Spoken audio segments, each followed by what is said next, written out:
For your tropical sunset barramundi, you're going to need your barramundi, some Thai-style chili sauce, some coconut milk, carrots, pineapple, jasmine rice, a lime, green onions, and then for your additional ingredients, you're gonna need a tablespoon of butter, a half a teaspoon of sugar, you're gonna need salt and pepper, and some oil.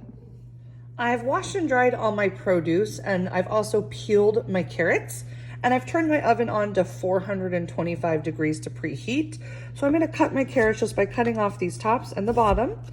And then I'm gonna cut them on the diagonal, but you can cut them however you like them. So I'm just gonna cut them about a ½ inch thick like so, right on the diagonal, and I'm gonna do this with all of my carrots. For my pineapple, I'm gonna go ahead and drain this.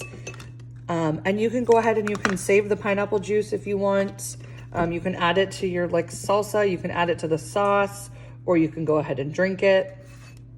And so I've drained my pineapple, and then I'm just gonna give this a rough chop, just to make them a little bit smaller. So we're not looking to like completely mince them, just a little rough chop like so. And I would say that looks good to me. And then I'm just gonna place these into a bowl. For my scallions or green onions, I'm just gonna go ahead and cut the tops off.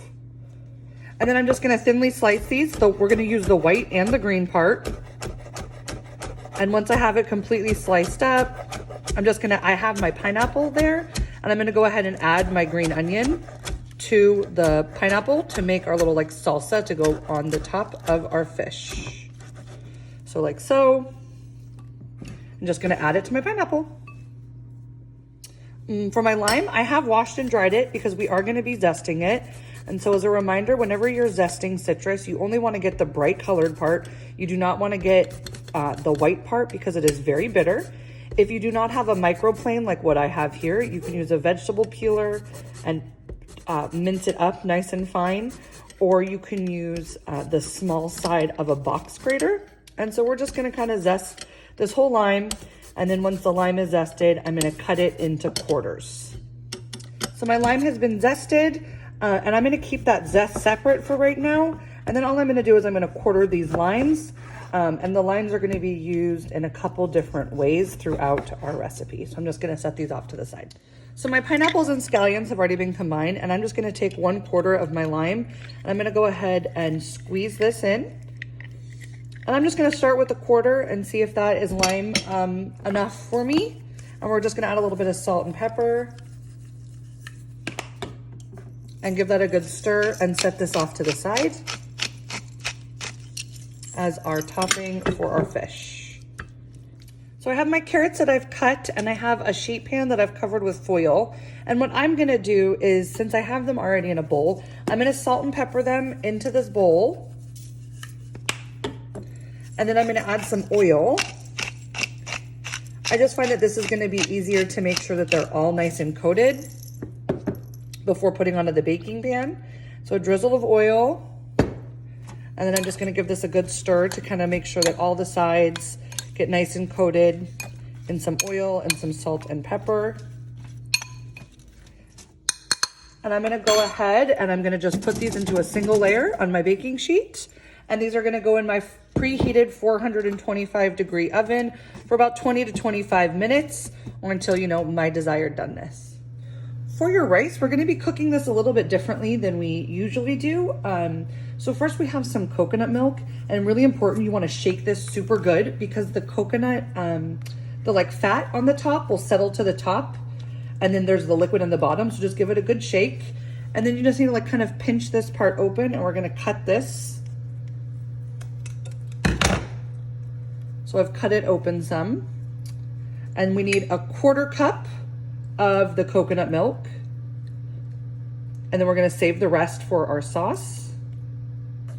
So 1/4 cup coconut milk into our saucepan. And as you can see some of the coconut fat in there. We have a 1/2 cup of water, tablespoon of butter, a 1/2 teaspoon of sugar, and then a pinch of salt, And we're actually gonna let this come to a boil before adding our rice. Now, jasmine rice. Jasmine rice is traditionally found in Southeast Asia. It's very fragrant without even being cooked yet. And something different you have to do with this is you have to rinse it. You wanna rinse it until the water runs clear. And so I've put it into a strainer and I rinsed it in the sink. And the reason you do that is because there's a lot of starch on each of the rice kernels, and that rinses some of the starch off and keeps our rice from getting too gummy. Now you don't want to necessarily like soak this because that can also lead to a gummy rice.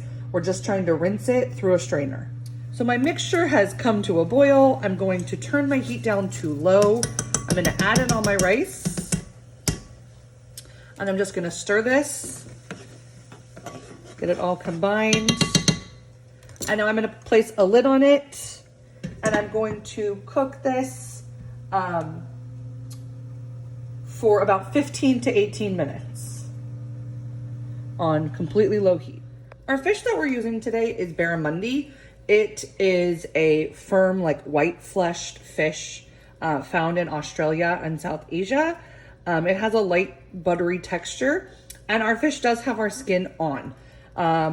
Fish skin is completely edible and when done right, quite tasty. But first things first, you want to make sure you're preheating your pan because you want this pan to get nice and hot so we get a sear on our fish skin. I'm also going to add a little oil to my pan. And if you don't like the idea of fish skin, once you cook it, the skin peels off really easily, okay? So I'm going to salt and pepper the skin side. As you can see, I have it on some paper towels and I've patted it dry. And it's important you cook it skin side down first, not the opposite. That will help make sure that you get a nice crispy crust.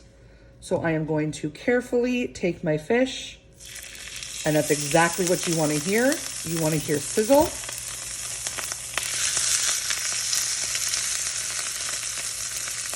Okay, and then I'm going to go ahead and salt and pepper the other side.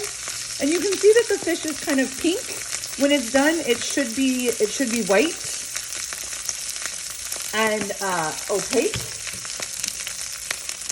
meaning it shouldn't be translucent anymore. It should be white all the way through. So I'm going to cook this for about five minutes or so on the skin side, and then we're going to flip it. My fish has been cooking for about 5 minutes, and you can kind of see right here on the sides how it's starting to turn white. So I am going to now just very carefully flip this over. And that's exactly the kind of skin that you're looking for. See, it's nice and crispy, almost like a potato chip. And then you're just gonna cook this for another 2 to 3 minutes until it's completely, till it's all completely white. So my fish has been cooking several minutes longer and it's now looking completely done to me. So I'm gonna take these out and you can see that actually, let me leave it in the pan and I'll show you. You can kind of start to peel off the skin really easily once it's cooked. If that idea of, eating fish skin doesn't appeal to you, I will say growing up when we would go fishing, I always loved eating the trout and I like to eat the crispy fins. I don't know, they reminded me of potato chips. And you can see how the fish is like easily flaking apart. So this is what you are looking for. And then we're just gonna take our pan and we are actually gonna go ahead and wash this pan or get a new one. Now to make our sauce, we're gonna add the entire contents of this Thai-style sweet chili sauce, which is basically sugared chili flakes. So it is sweet, but it has a mild heat to it as well. So we're gonna add the chili sauce, and then we're gonna add the rest of our coconut milk that we have. And again, you can see that some of that coconut, the fat and the cream has separated, which doesn't mean it's gone bad or anything like that. I'm just gonna give this a good whisk. And you're gonna cook it for just a couple of minutes until it's reduced by half. As you can see, it's kind of thin right now, so we wanna get it to a more sauce consistency. This has been cooking for several minutes now, and it's reduced by half. You can see it's even changed colors a little bit. I'm gonna go ahead and I'm gonna remove this from my heat, turn my heat source off, and I'm gonna add some of that lime that we had. I'm gonna take a quarter of the lime, and I'm gonna just squirt the juice right in. And then just give this a good stir to incorporate all that lime juice into the sauce. My rice is finished cooking, so I'm gonna go ahead now and add some salt and pepper.